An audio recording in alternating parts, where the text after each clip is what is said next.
All right, so let's now start with some reminders. Over here. So your programming test number 1 will be tomorrow. The same rules will apply. It's just that you don't need an E-class verification for the dual mobile. So you have to keep your mobile phone in your bag and also put it at the front. I'll send you the rules reminder later today. You'll receive them pretty soon. And the review session that occur on Sunday, if you want to look at the material, just go to the lectures page. I'll show you very quickly. If you go to the lectures page and then around the bottom of that, you will see that. So just scroll down to here, right? Review session. So I gave you 2 options here. Either if you want to develop the practice test 1 solution together with me, you can look at a YouTube video and then it's going to develop from 0 to 100 from scratch. That's something you may want to do. Or you can just download the source code over here. That's a complete solution. If you just want to look at part of it and maybe go back to part of the video, you can do that too. I leave the options to you. As long as you study for what you're supposed to know, I'm happy. All right, that's about the review material from Sunday. And your written test number 1 result has been released. If you got any concern, any question, please don't send me an email. Just come during my office hour or make an appointment. More than happy to talk about your concern. And your lab number 1 solution has also been released. There's a tutorial walkthrough video for that too. You can also go to the part you're interested. Your lab number 2 has been released. Don't forget. You might be quite busy, understandable, until tomorrow for your programming test 1, but at least you want to get started pretty soon. It's a challenging lab. There are quite many takeaways from the lab, so you really want to take your time doing it steadily before I release the solution. That'll be the best way for your learning outcomes. Yes? Sorry, where are we going to be able to see the grades of each lab? Is it going to be unique class, or is there an Yeah, so for the labs, it's going to be like a feedback command, like how I publicize, for practice test 1. I think for your lab number 1, I'm just waiting for the TA to get back to me. However, I think for the labs, since our policy is as long as you submit your best attempt before the deadline, you get 100%. So as long as you submitted something before deadline, it can be assured you get 100%. Right. So I may. Feedback, yeah, for sure. So I think that one might be more of your interest, right, beyond the submission. So, but as far as the credit is concerned, as long as you submit in time, you get a credit, right? That's a policy. So I'm not going to change that. Alrighty. Okay, so if no further question here, so I would suggest before tomorrow, definitely go over the tutorial, Lab 0, Part 1, Part 2, and go over the PDF written notes, go over practice test 1. So for those methods, they are kind of routine. You want to be very quick in developing them in the actual test. For those methods that might be slightly harder, you also want to make sure you can do them on your own. Okay, so that will be my final advice before the test tomorrow. But we'll see. We got 3 programming tests, right, throughout the semester. Let's see how the first one goes. Okay, let's now have a quick recap about last time. So from last time, we started the topic. Okay, let me just go there first. We finished the final few examples about exceptions. So the first one, very useful about how you can parse integer, right? So the user gives you some string and you want to use the integer.parseInt method. So if you go to the, for example, there's a integer class, there is a double class as well. If you go to Java API, they got something like a parseInt, parseDouble. Similar idea. So you can go there and explore on your own. But the principle will be the same. A very useful pattern for you to know. And we're going to reinforce that many times today as well. And we got the comparison between console messages and exceptions. And today we're going to get similar comparison today. Let's say rather than using JUnit assertions, what about we simply print something to the console? That's also turned out to be very bad practice. Right? Similar idea. We'll see again. And we talk about the specified will catch principle. Hopefully you're pretty familiar with it. We're going to keep reinforcing throughout the term. Very important idea to keep in mind. And we talk about while your code may still be incomplete, you can start deriving your test cases, your test strategy. It's a very simple case over here, I agree.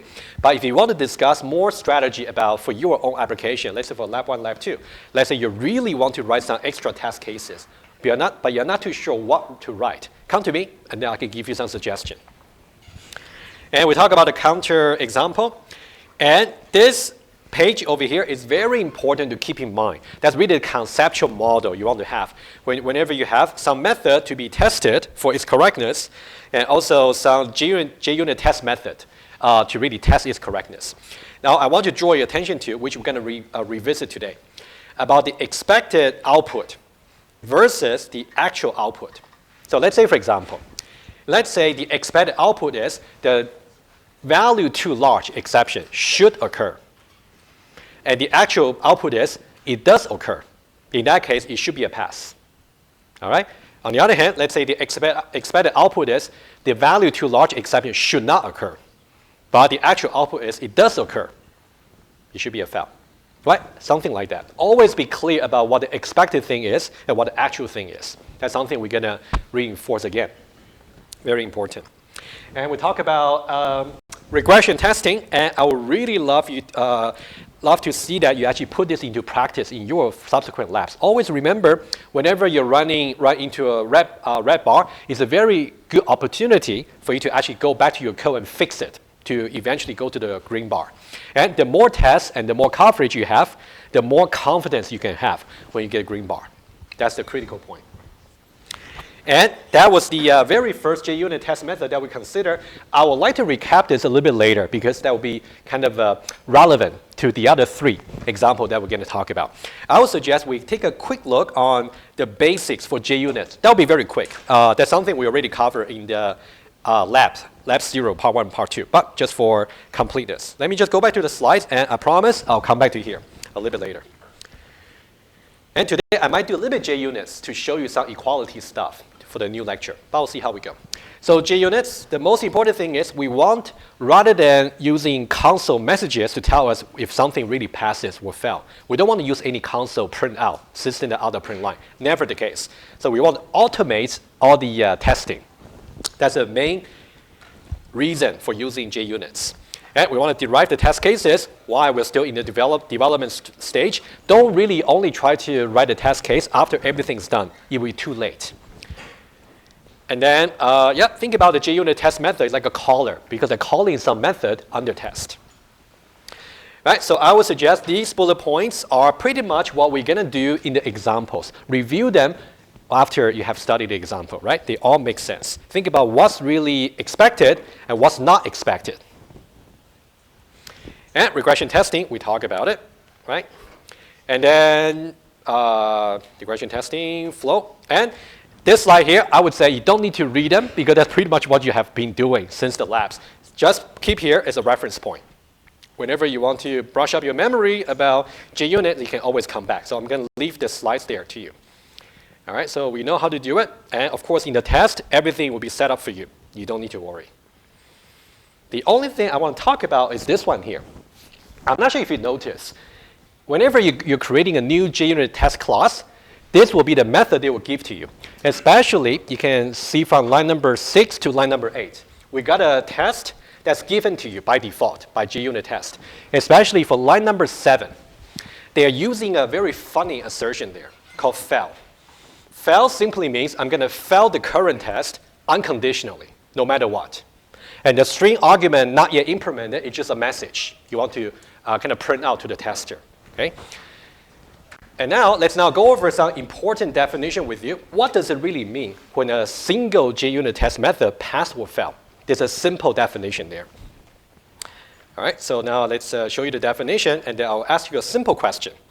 All right, so this will be the bullet point you want to look for. All right, so this is the idea. Whenever you're executing a JUnit test method, you got to trace it. If there's any assertion failure, of course, in which case the test is going to fail. If there's any unexpected exception that's thrown but not caught, in that way, the test is also going to fail. For example, null pointer exception, array index out of bound exception. I'm pretty sure many of you have run into it. It's normal. All right? So these are the only two conditions that can make a test fail.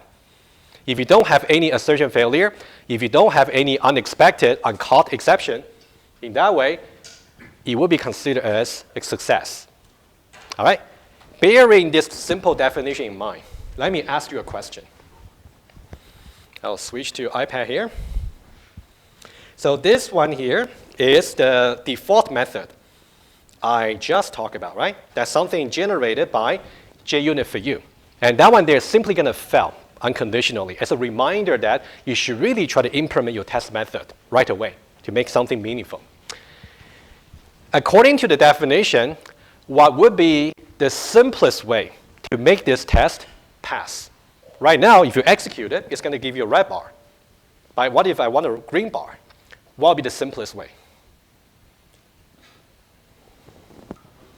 Comment it out. Yeah, I agree. I only need 2 characters to fix this. You can try.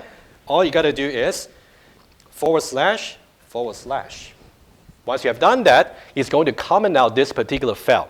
That means when you execute this test again, line number 7 will no longer be part of the execution because it has been commented out. So that'll be the simplest way to get a green bar. And now you can see the danger of simply considering how many test cases you have. Let's say if I got this test case, copy and pasted 1,000 times. Now I can show you a green bar with 1,000 test cases. But this doesn't say much. So what's really important is to focus on the quality and what's really being covered for the input scenario for your test cases. All right? It's a simple definition we are quoting over here, but it's an important one. So that's really important, especially once we go back to the example. We want to know whether the test should really pass or fail. Always remember. All right? So that's the basics I would like to go over very quickly. And 2 more examples. All right, so that's about getting a green bar or red bar, right? That's a simple exercise we did. And let me move on. Okay, all is good. So these are the assertions, like a summary list of the ones that we have seen so far in the lab. Assert null, assert equals, and I'm going to elaborate much more. Possibly not today. Today will only be an introduction to object equality. Maybe on Thursday I can get to more. But you definitely will know lots about assert equals a little bit later. Okay, bear with me. We got assert equals, and also we got, and notice one thing here. This assert equals is overloaded, meaning that when you are comparing something that's simply double value, you should always have something called epsilon, meaning like a tolerance. I'll just show you some definition very quickly.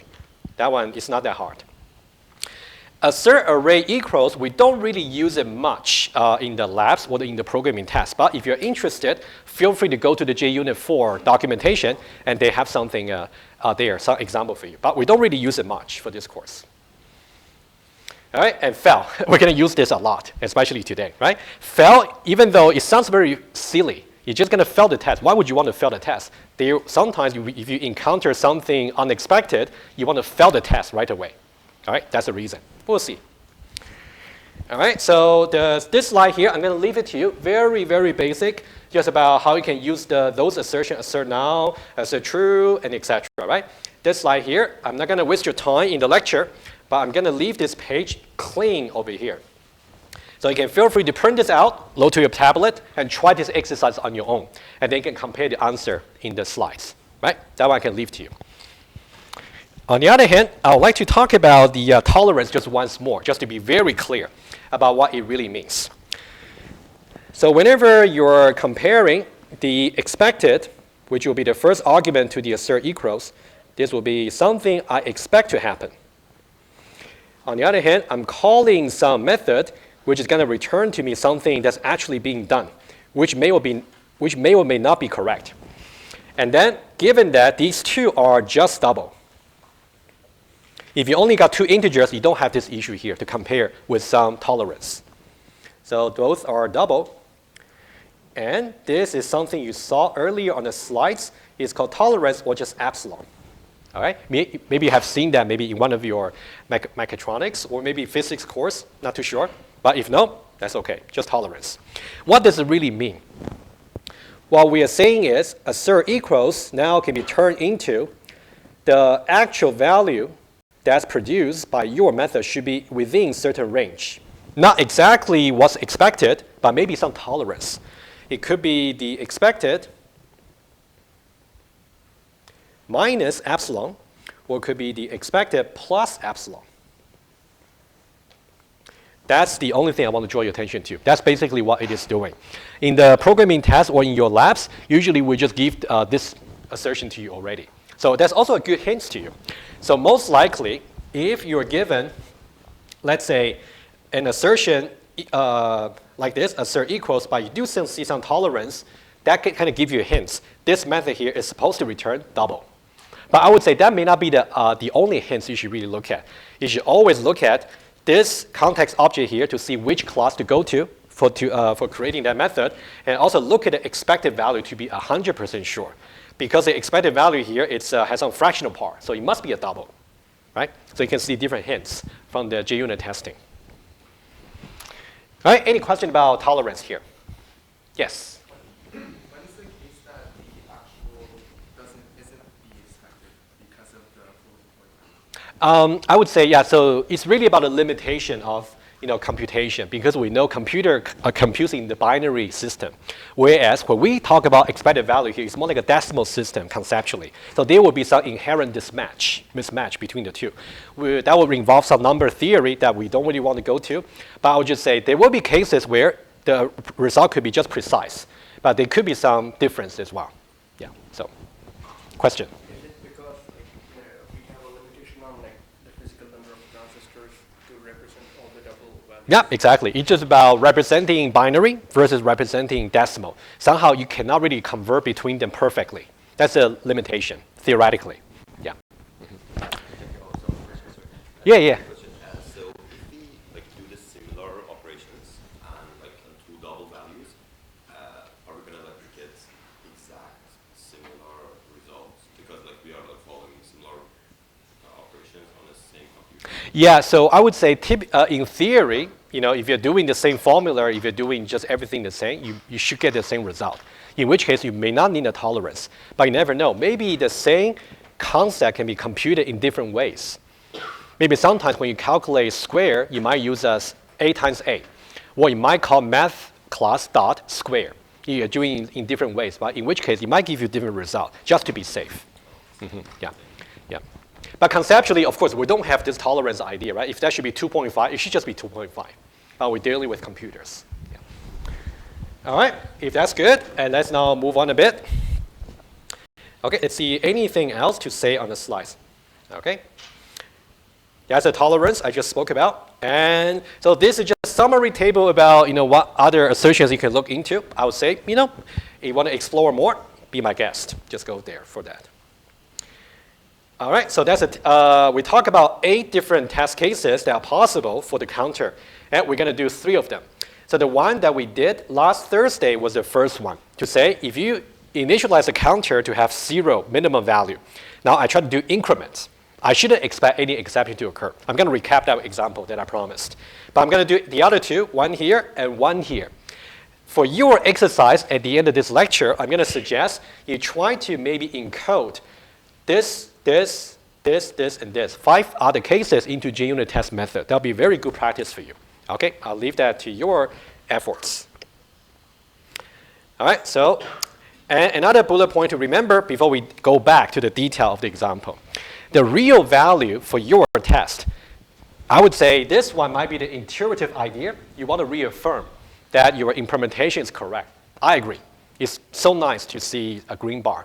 At the same time, whenever you're writing a test case for your application, your goal should not be to say, I want to make sure I get another green bar after a new case. No.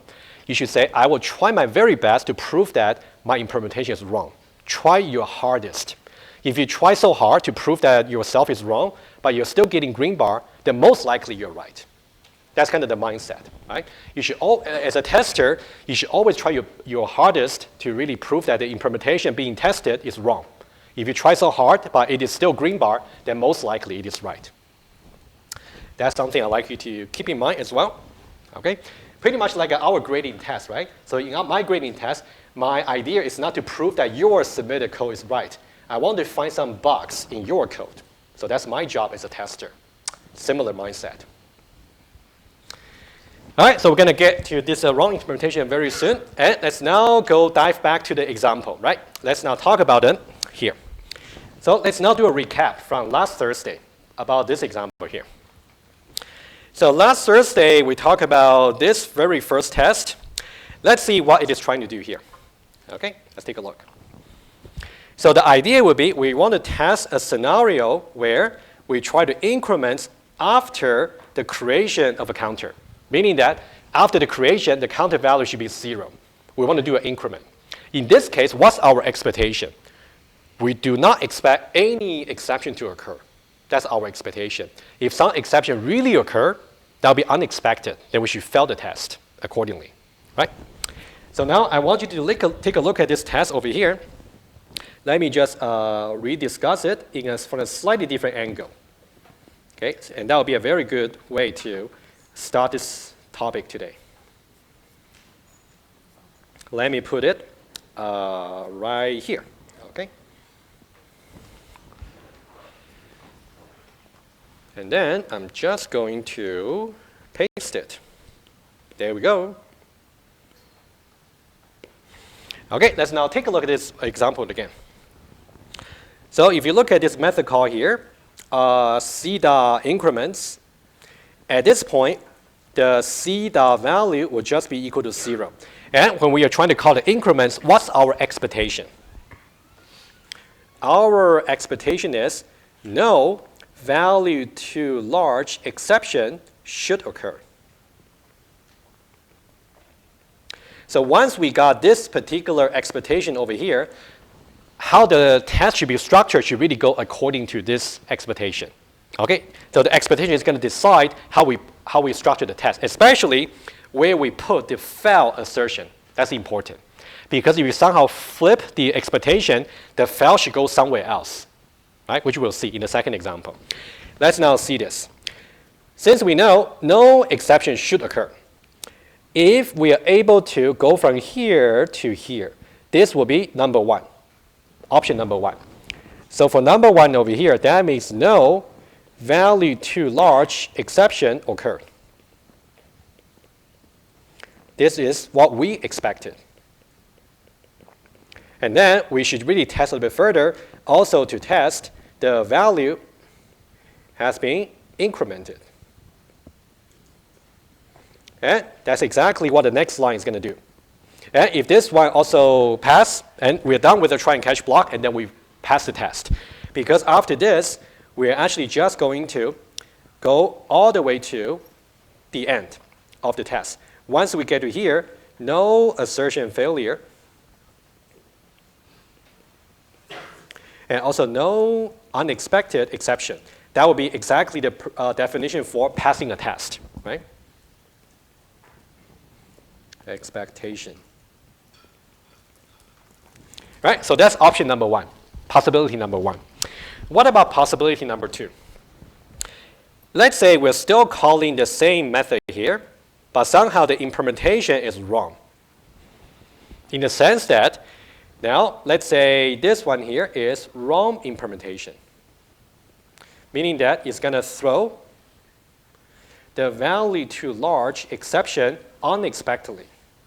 And we're going to see some detail tracing. In that case, we are simply going to bypass the next line. First of all, right, it's a disrupted execution flow. And then we're going to go into the catch block. And then here, because we know we are not expecting the exception to occur. Again, that's the expectation we are talking about for this test. If we go there, we're just going to fail. We're going to fail because the value too large exception occurs unexpectedly.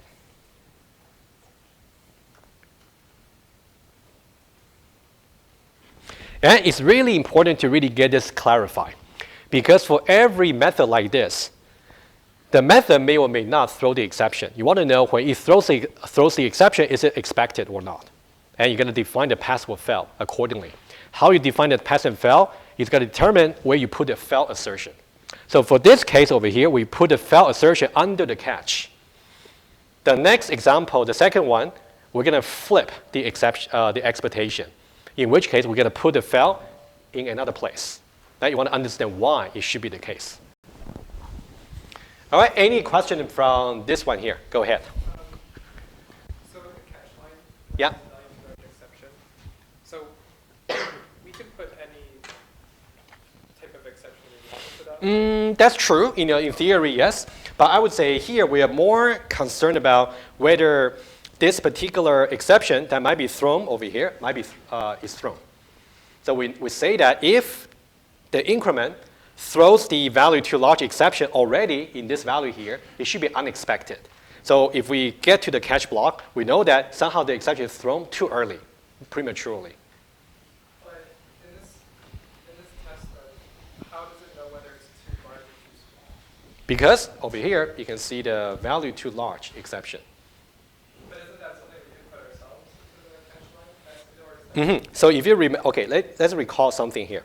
If you recall the declaration for increments, so we say public in the counter class, and then void increment, and then that one there chose the specify option, right?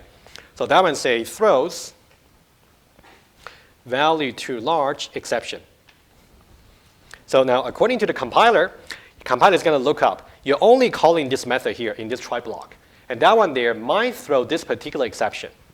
So that's why the catch block, if you put something else, for example, if you put value to small exception, if you try that, it's going to be a compilation error. Because you specify an exception that's not even possible to be thrown from this method. It's not part of its specification. so if the value was too small, it wouldn't actually catch it? You wouldn't even compile. So let me write it down for you. So guys, I would encourage you to try what I just said.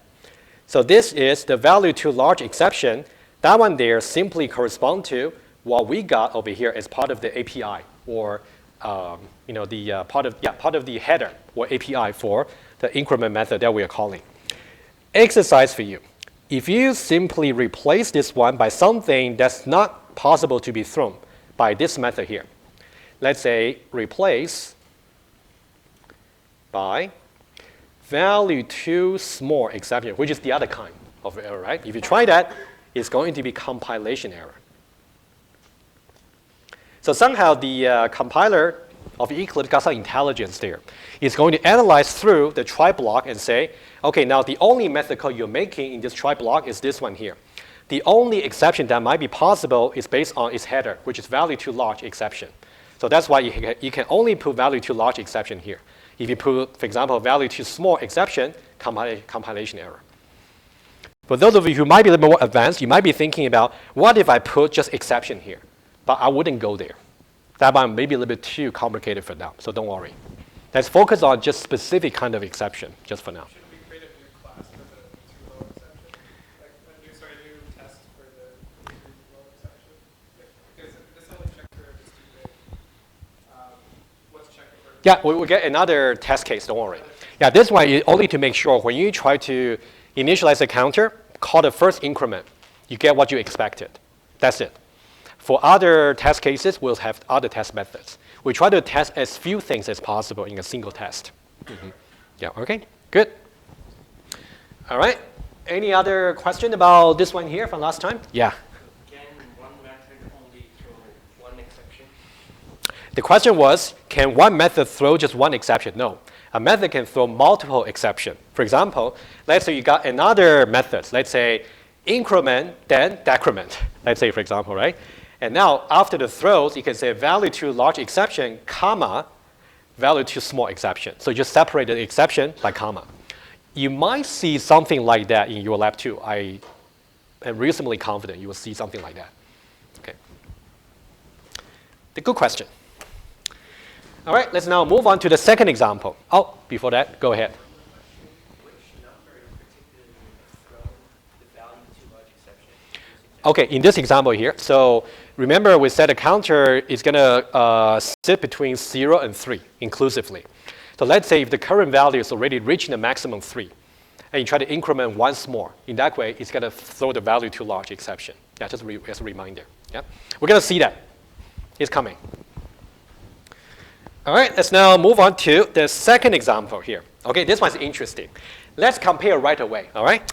They look very similar, but they are actually fundamentally different. So if you see that in the previous one, the fail goes under the catch, right? Now the second example here, the fail goes at the end of the try. So they're different tests, and they're logical. They're logical with respect to the expectation we are making on what we are testing. All right, so let's now dive into the expectation right away. So what are we testing now? We're saying that we're testing the case where we try to decrement from the minimum value. So let's say after initializing the counter, we want to decrement it right away. That should not be allowed. That should trigger some exception. So you can see we try to assert initial value should be 0. That's good. So now you want to say here, decrement here. At this point, C dot value is equal to 0. And try to do decrement. That one should be disallowed. So what's our expectation here? Let's now get it clarified because everything afterwards will be defined accordingly. Expectation is the value too small because we're doing decrements. The only relevant exception for decrement, if you look at its header, is value too small exception. Value too small exception should occur.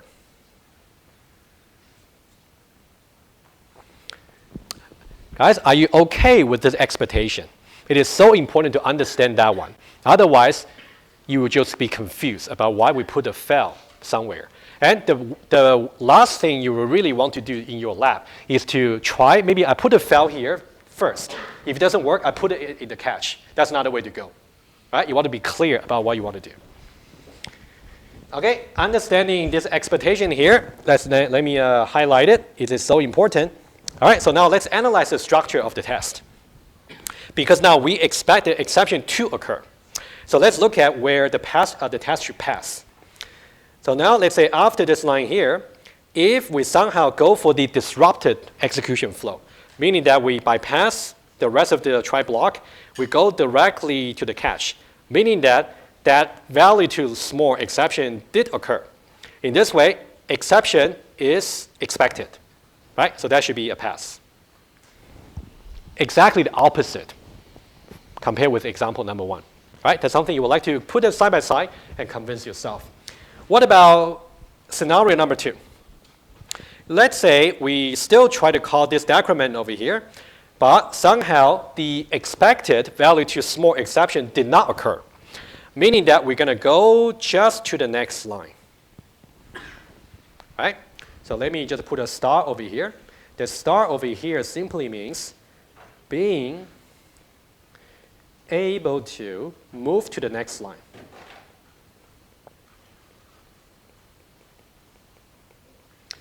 Means the expected value too small exception did not occur. In which case, we just fail unconditionally. Now you can see how handy the fail is. Whenever we reach a point that we believe the test should really fail, we just say fail right away. All right? All right, so let me recap very quickly. So scenario number 1 and also scenario number 2, the red. We know that the expectation is the value too small exception should occur when we try to decrement from value being 0. If the exception did occur to the catch block, we just don't do anything, in which case no assertion failure is going to happen. So the pass will pass. If the exception that we expect to occur did not occur, in that way, we're going to proceed to the next line for normal flow of execution, and we're going to fail. All right? So let's plan ahead a little bit for your written test number 2. One kind of question I like to put is, I might tell you what the expectation is, and I say multiple choice, choose the right test for this expectation. And now what you should really judge is to see where to put the fail assertion. All right, so you can keep a notes, and I'll try to give you some example question when we get to the written test too. All right, but that's very good to really train your mind to be very precise about how things should occur. All right, if no further question, you can also read other stuff over here to think about, but let's now dive into tracing. Let's now try to trace 2 scenarios, correct versus incorrect implementation. Again, for your test, as a tester, I should never assume my given implementation to test is correct or incorrect. I just need to be sure the way I structure the test. If the implementation is correct, I'm going to pass. If it is not correct, I'm going to fail. That's it. Right? That's my responsibility as a tester. Let's now give it a try. So this one is correct. So this decrement method here, you can see equals, right? It is to say if the counter value is exactly equal to the minimum value right now, if I try to decrement, I'm going to get value too small exception. So that's correct. All right, let's see how the correct implementation is going to pass the test. So we start from here, creating the counter. And then initially, C the value is simply going to be 0. So when we get to the assert equals, minimum value will be 0. Get value will also be 0. So pass for this assertion. And then we go into the try block over here. And we try to call the first decrements. Right? At this point, again, C the value is simply equal to 0. So let's now step into the decrements over here. So we know C the value is equal to 0. And also counter the minimum value is also 0. 0 equal to 0? True. That means, let me see, 5 and then 6. We're going to throw that exception as expected. And bypass the rest, especially the else branch. So after that, we're going to have that exception, so we don't really proceed. The flow is disrupted. So we're going to go to 7 as the catch block. It's going to catch that particular exception because that one is expected. So we don't do anything over here, which means the test is going to pass. So overall, we actually got a pass. Okay, any question here? Yes? The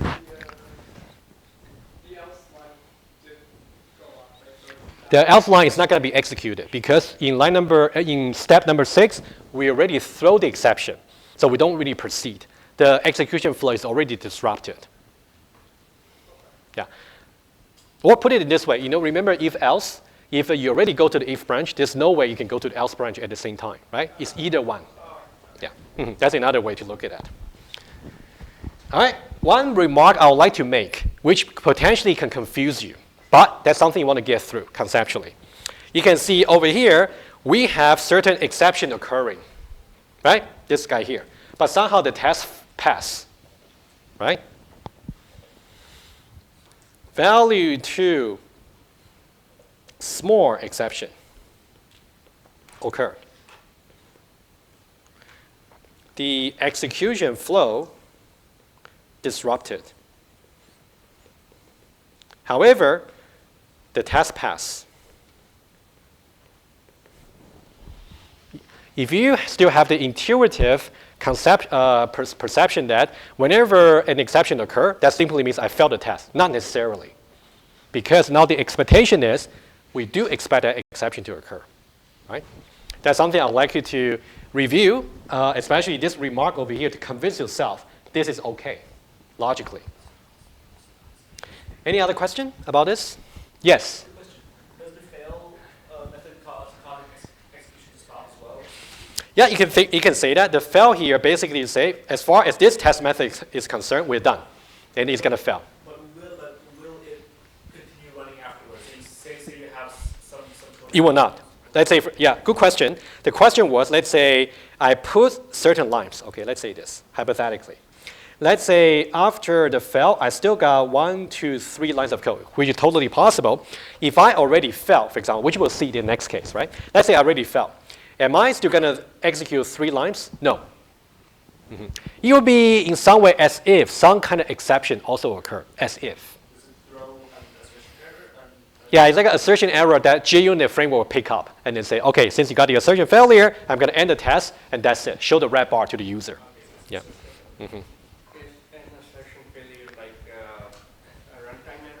Assertion error definitely is like a runtime error for sure. Yeah, it's not compiler time because anytime you start running your code, you run into some error, it's runtime error.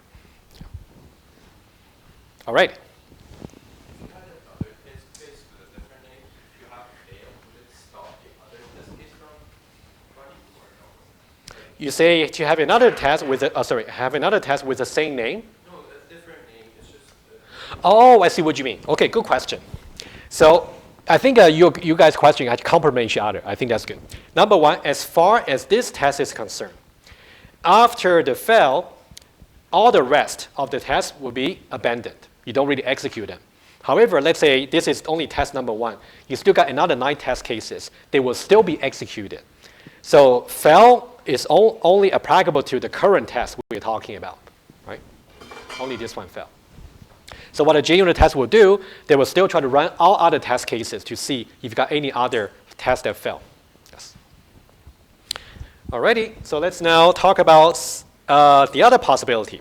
Let's say the same test, but now we have something that's incorrect. All right? And remember, we do expect the exception to occur. But now let's say that expected exception did not occur, in which case we should fail. All right? Let's now take a look.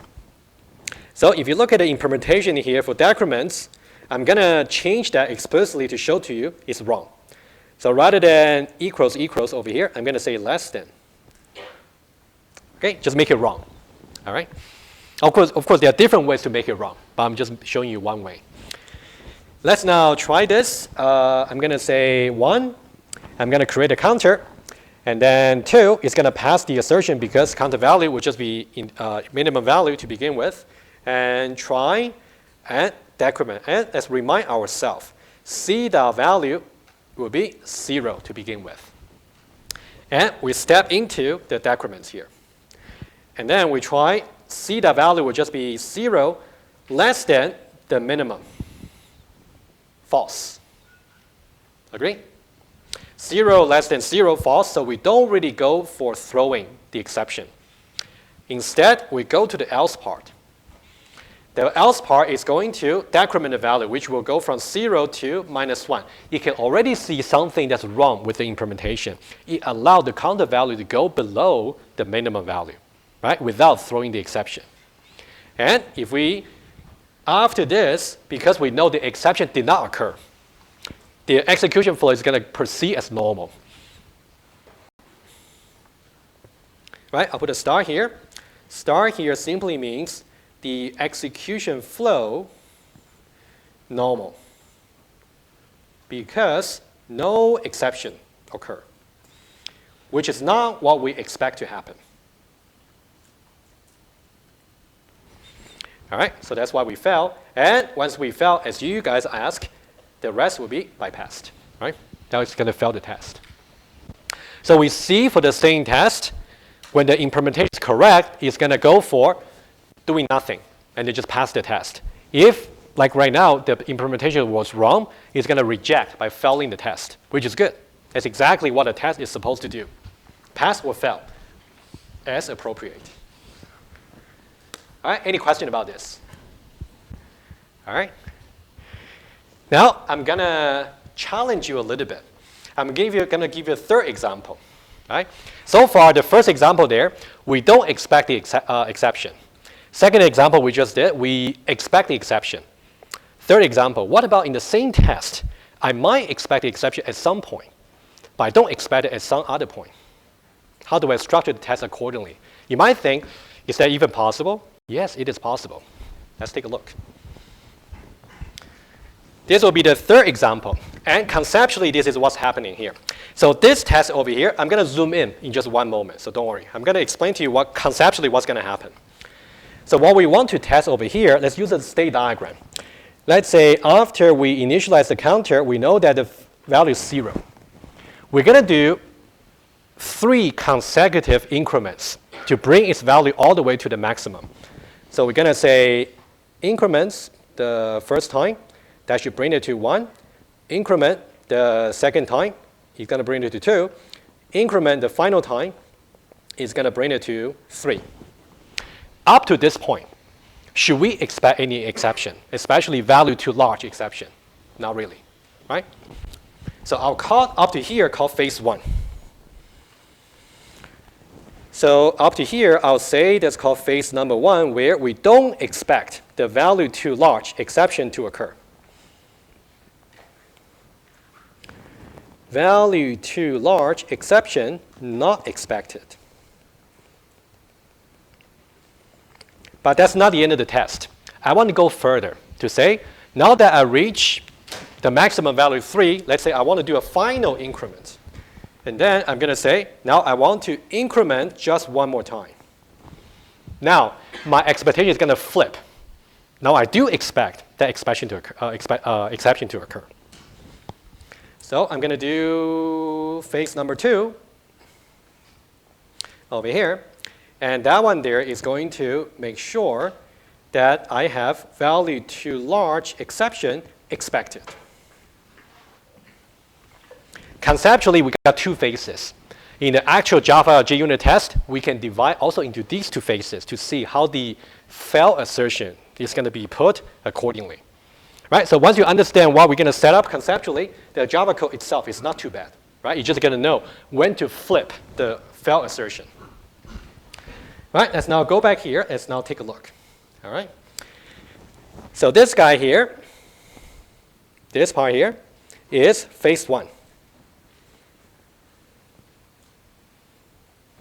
Okay, so you can see that the green here is the green here, all right? And also phase number 2 is the second try and catch block.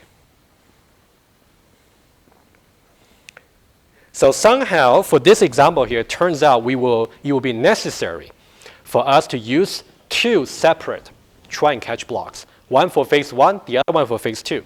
You may want to think about at the same time, if you want to, is it possible to reduce the number of try and catch blocks over here into 1 rather than 2? Right? That's one of the exercises we're going to discuss. But keep that in your mind. We'll discuss that pretty soon. Let's now focus on this. So now you can see, let's now focus on more about where we put the fail. And then we go into tracing. Because for this green one here, so the value too large exception is not expected. If we actually somehow get into the catch block, that means it occurs unexpectedly. That's why we're going to fail. Right? That's where we put a fail assertion. What about phase number 2? Phase number 2 is to say, right in the beginning of phase number 2, the assert equals make sure the maximum value for the counter has already reached after this one here, right? That's a maximum. And now, what's the expectation? The expectation is the value too large exception would be expected. Now, if that exception did not occur as expected, we should fail, which is exactly this one here. Because this fail go right after the increment. If you're able to proceed after the method call to the next line, that means no exception has disrupted the flow. So that's why it should be fail. Right? You can see how the fail actually is put in different places, in 2 phases. You can think about this example here, just combine example 1 and example 2 in some way. Right? Are we okay with number 1, about the conceptual idea over here, and number 2, to see the total correspondence between this one here to this one here, and this one here to this one here? Okay? All right. Not too bad, right? All right, let's now do some tracing. All right? So the way I plan to do, I'll do 3 tracing with you. Trace number 1. We want to have 100% correct implementation, in which case we're just going to execute from the top to the bottom without any assertion failure, in which case the test is going to pass. Trace number 2. Somehow we're going to trigger the first kind of failure, which means some exception has been thrown unexpectedly. And trace number 3. We somehow are going to let this one bypass, but we're going to trigger this assertion failure, meaning that some value too large exception has occurred unexpectedly. Sorry, let me say it again. This one here is saying that we failed because the expected value too large exception did not occur. Right? So that'll be trace number 3. We're going to see all 3 of them. Right? This one kind of shows to you there are different ways where the implementation might be wrong. That's given to you. In which case, your test should be able to reject them both. Right? In this case. All right, let's see one by one. Okay. Now, case number 1. And notice that we are now talking about a slightly different method here, increment, not decrement anymore. So that's why the correct implementation would be, I will try to throw an exception if my value is already reaching the maximum value. Right? That's what we are talking about. And this will be just the correct implementation. And let's now try to trace it from beginning until the end. Let's now try that. So counter value, so initialize the counter, the first try and catch block. And then I will try to call the increment 3 times. Let's trace a little bit more efficiently. So let's say we're going to increment 3 times. 1, 2, and 3. If you do this in Eclipse, of course, you got to step into 3 times. But let's now just imagine we're doing that all together, right? So 1, 2, and 3. So we're going to do this block of code. The very first time for increments, the value would just be 0. And then, is it equal to the maximum value, which is 3? No. So bypass the first time. And then we're going to execute the else. And then we're going to increment the value from 0 to 1. So now from 0 to 1. Now the second call to the increments. 1 equal to 3, false. So we bypass second time. And execute the else branch second time. Increment from 1 to 2. So 1 to 2. Right? Now the third time we're calling the increments. 2 equals 3, also false. So we also bypass it. So now we go to the else part for the third time. And now value will be from 2 to 3. All right, so this will be at the end of the third increments. C dot value is simply equal to 3. No exception has been thrown. So far we're good. All right. And since no exception has been thrown, so we can simply bypass the catch. Agree? Right? We're reaching the end of the try block and no exception has been thrown. So now number 4 should be we go to the assert equals to make sure now the counter has reached its maximum. So counter that get value would be 3. And the maximum we know is 3. So this one here, simple pass. So let's now get to the second phase. So we number 5, go to the second try block, and we're calling the increment the 4th time. And now this time here, C the value will just be 3 to begin with. And now let me use a slightly different color. Okay, C the value is equal to 3. So now if I try to execute this method one more time, and now 3 equals 3. True. That means we're going to execute this throw new expression here, and then at the same time, the else is not going to be executed. It will be bypassed. So think about this is more like a 7. All right. And then after that, since there would be some value to large exception, value to large exception thrown. That means we're going to bypass the next line because since the exception has been thrown, it will be disrupted. So we go to the catch block. So this will be 8. And then once we caught that particular exception, we're going to do nothing because that's as expected. All right, so now after number 9 over here, it would be a pass.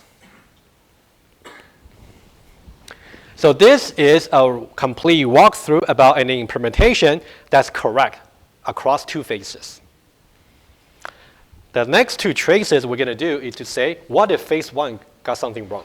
And what if phase 1 is okay, but phase 2 got something wrong? Okay. Any question about this one here?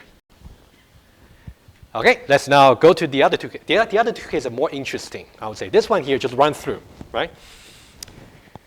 Now, let's now try to introduce some error so that we can catch the error in phase 1. The error I'd like to introduce, the same method, the same test method as well. So let's say we're going to say rather than equals, why don't we say less than? All right? So this is to say I'm only going to throw the new value to large exception if the value right now, the counter value is strictly less than maximum. That's what I'm saying. All right? You might be can already see, can imagine how the exception is going to be thrown prematurely. Let's try. So let's try number 1 here. Initialize the counter, the try block, and number 3. And at this point here, C the value will just be equal to 0. All right? We're going to execute the first call to increments. We step into it. And then number 4, we're going to check the if condition. Value is 0. Maximum value is 3. 0 less than 3, true. So we're going to throw the exception unexpectedly, mistakenly. So now in this case, so after this, value to large exception thrown unexpectedly. That means we're going to bypass the rest, and then we're simply going to the catch block. So this will be number 6. This will be number 6. We go to catch block and matching the exception, and then we're going to say number 7 is going to fail. Right? And the rest of the class will just be, the rest of the test method will be bypassed since we failed already. So this will be the last line to be executed.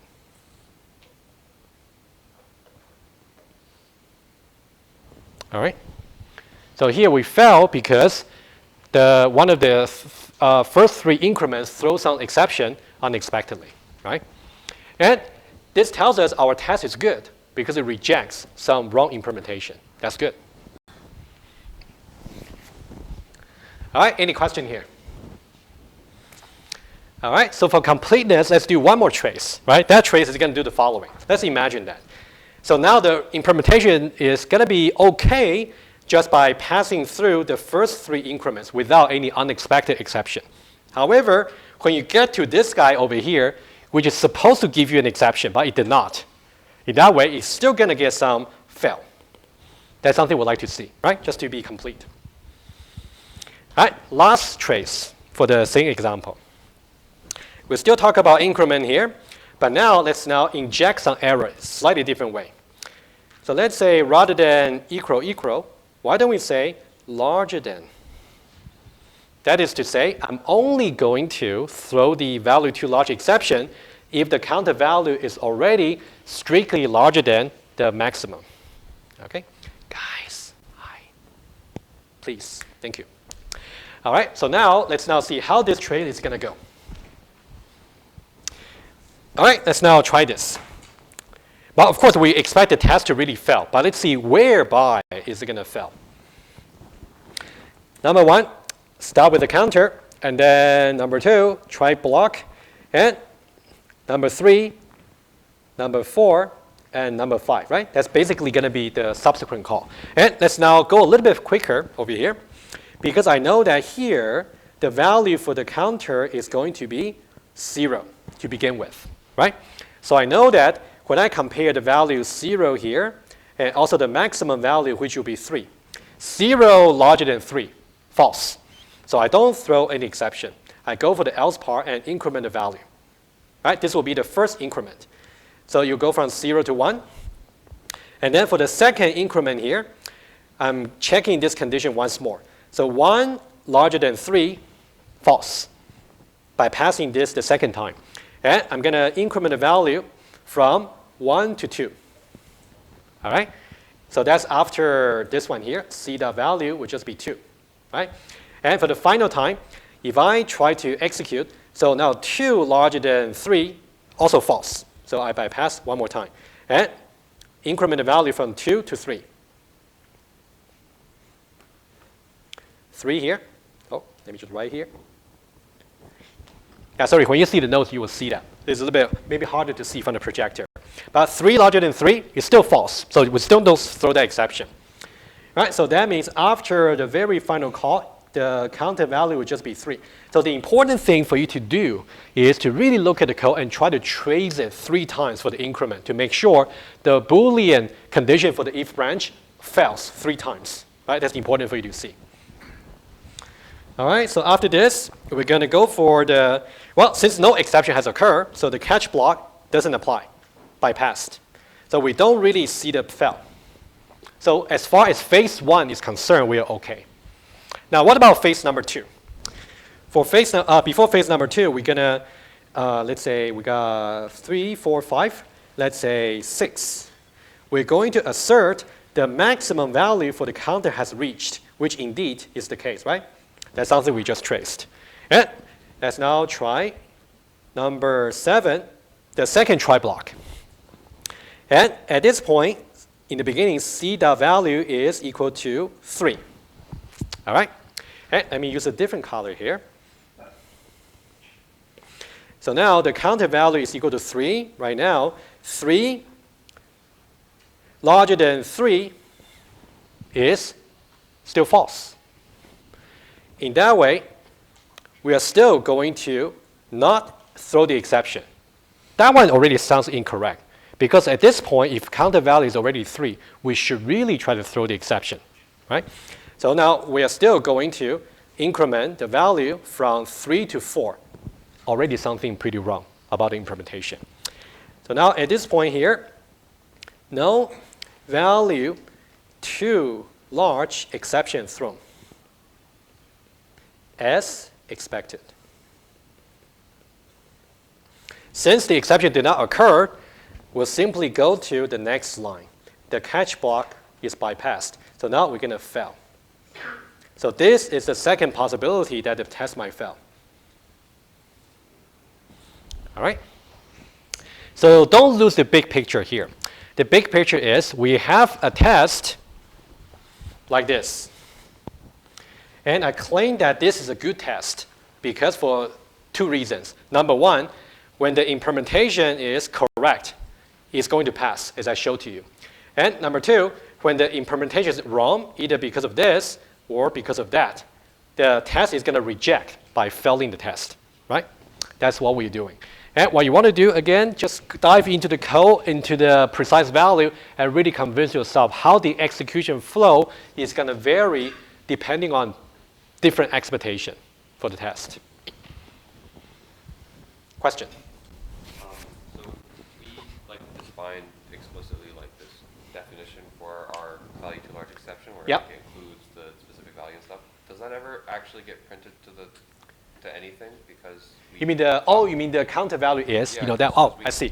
caught it, so wouldn't it Good question. ever get displayed? It doesn't really get printed unless you explicitly print it when you do the try and catch. So I see what you mean.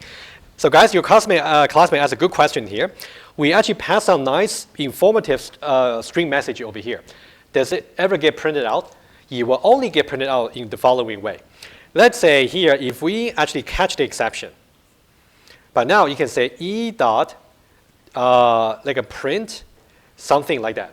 That one's going to print this error message to the console. Yeah, that's only for like another purpose, just for information. Yeah. All right, hopefully not too bad, right? You just gotta maybe isolate yourself and then try to really study through the different cases. It's not too bad. All right, why don't we do maybe 1, 2. I got 3 more things. How about this? Why don't we take a short break by taking attendance, and we'll do 3 more examples to finish it off. We might be able to talk a little bit about object equality today. We'll see. Okay. Let me pause the recording. Alrighty, we're approaching the end of this small lecture here. So let's now move on, talking about some exercises. We got 2 exercises for you. All right, 2 of them. Give me 1 moment. So in the slides, we got test case number 1 discussed, test case number 2 also discussed, and also the final test case, which put everything together. That one also is discussed. Let's do some exercise together. This one here basically goes like this. This code over here is basically the same as the one we discussed just before the break. Basically the same, except I actually replace the fail assertion by print line. Oh, sorry, not this. Yeah, this one here. Beg your pardon. This one here. And this one here. Right, you can focus on these 2 lines mainly. And these ones over here are persistent in the other print line rather than fail.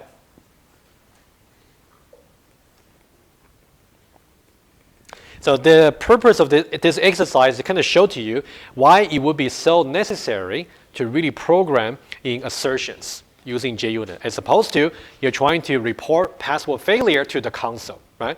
That's just some little example to show the benefits or the drawback of using print line only. Right?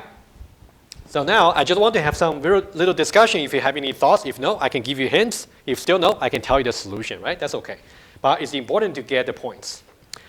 So now the question really is, can this console tester over here, where we replace the fail assertion by just print line error, can this work just like the JUnit test that we discussed before the break?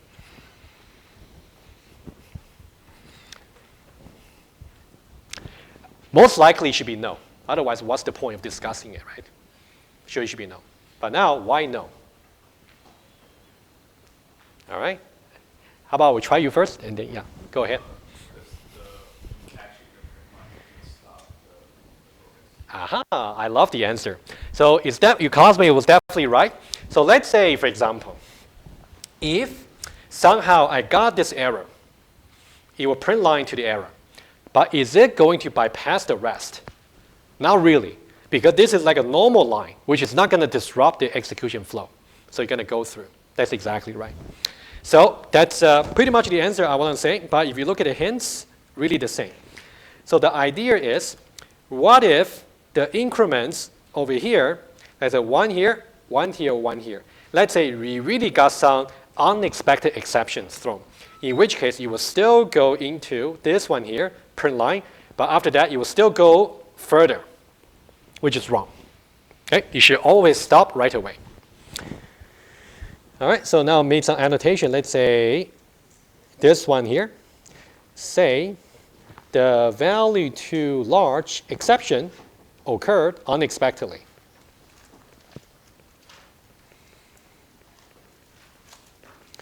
Well, in that case, we're going to go into this one here. But after the error, it's not like an exception or assertion failure. So you're going to continue with the flow normally. So now we're just going to go to another one, which is going to try to increment the counter further, which is completely wrong. You shouldn't do that even. So this is really where the error is. Not appropriate to continue the test after we knew it failed. We know it failed because of this error here. Right, that's a little small comparison. Yeah, think about it if you're still struggling a bit to understand. All right, this is the first exercise. All right, the second one, all right, that's something kind of posed to you earlier. So let's remind ourselves, the example we discussed before the break has, let me use a clean one, phase number 1 and phase number 2. Each phase has a try and catch block. Now, let's say I don't like this. I don't want so many try and catch block. I want to minimize it. I felt that maybe the code smells a bit because I'm using try and catch, right? And is it really right to try to minimize the try and catch block, in this case by collapsing them into one? Let's now take a look at the revision here. So now you can see that I got only one try and catch block. All right? I got 3 increments. Presumably, that should really increment the value all the way to 3. And then I try to increment the 4th time, and that one there should really give me some failure somehow, right? Like an exception. Now, the question is, can we do this? Can we somehow try to simplify the code by writing fewer try and catch block, but the test will still work? Is it possible? This one might be worth thinking, so I'll give you a little bit more time. Right? You see what the question is? So now this will be the new version of the test. While you're thinking about it, I'll make some annotation to help you, to remind you.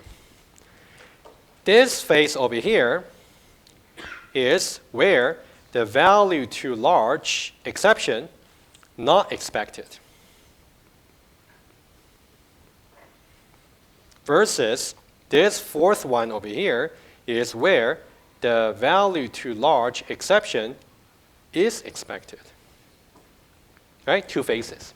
Now, I'm putting the 2 phases in the same try block with the hope that my code got simpler and also the test is still accurate in terms of passing and failing. Now, the question to you, is this test appropriate or not? If you don't think that's appropriate, you don't need to give me detailed tracing. Tell me conceptually what's wrong. Okay, maybe I'm pretty sure you know the answer, but I'm pretty sure you know as well.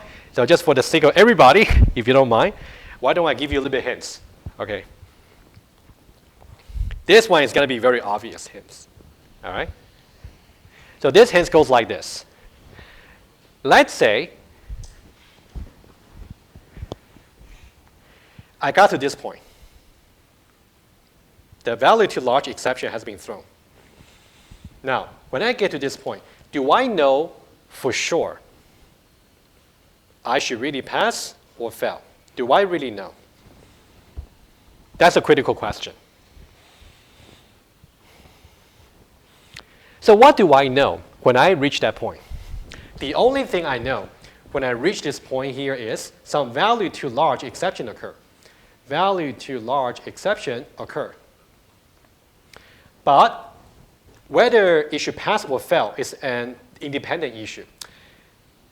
The exception occur, but if that's expected, like in this case, it should pass. But if the exception occur, but we are still in this phase, it should be a fail. Agree? I pretty much tell you the answer already.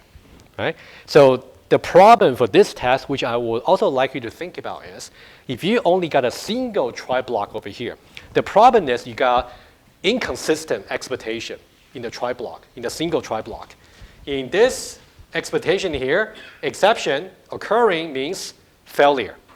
In this expectation here, exception occurring means passing. But now, if I really get an exception thrown to here, I really don't know. Maybe the exception comes from this phase. Or maybe the exception comes from this phase. I don't know what to do. Right? So that's something I want you to take away. So you don't necessarily have to get to the minimum number of try and catch block, for sure. Not always. Right? You go with what you need. All right, any question about this? Good. Okay, I think we got 3 minutes. Why don't we do a final example? So we'll start object equality next time. Okay, final example. So this will be the final one for the lecture. So this one here, not really exercise, just to show to you how you can use the loops, like a for loop in your JUnit test, so that you don't really need to call them so many times. Okay, let me show you what I meant. So here we got 2 for loops over here. So I got 3 minutes. That should be just enough. The first for loop goes like this. And the second for loop goes like this. Right? Got 2 for loops. If you look at the loop counter, you can judge how many times we're going to run the loop. So I is going to be from minimum all the way to less than maximum. So that's going to go from 0, 1, and 2. So that means 3 times. So that means we're going to call increment 3 times. So this will be as if you say theta increment, theta increment, theta increment. By using a loop, we don't need to say that explicitly 3 times. For this particular example, to be honest, this might be overkill because you only got the counter value is so small. But imagine that. Now let's say the minimum is 0, maximum is 1,000. You don't really want to copy and paste theta increment 1,000 times. By using a loop, you still keep the same line of code. Right? You just change the upper bound. So that's a great advantage. So this will be invoke 3 times. And at the end of each iteration, we simply try to make sure increment has happened. Right? We'd say assert equals. So this will be as if we got increment asserts, and increment assert 3 times. All right? And similarly, we got another one here, which will start from the maximum, which is 3, and then all the way down to 1. Okay, so that we got 3, 2, and 1. Also 3 times for the iteration. This one is going to call the decrement 3 times. Okay, so what we're doing is as follows. So we're saying we got 0 to begin with. We got 3 increments. And then increments. 1, 2, and 3. You can think about 1, 2, and 3 are done in this for loop. Versus we try to decrement also 3 times. All are the legal ones, which means we shouldn't trigger any exception. Decrement, decrements. So these 3 are covered by the second for loop. If there is any exception that actually occur, either value too large exception. Okay, let me just match the color here. So we know that the decrements may throw value too small exception. And also for the increment, let me say it again. For the increments, we might throw value too large exception. And for the decrements, we might throw value to small exception. So we want to make sure if they really occur, we just fail the test, right? So this is just show to you another way to really kind of make your test as few lines of code as possible by using loops. All right. So this one here, you can try to maybe, when you try to write your additional test cases for your labs, or maybe in the programming test if you want to, you can try this as well. Maybe try in the labs first. All right, thank you so much. We'll start fresh about object quality on Thursday, and I'll see you tomorrow.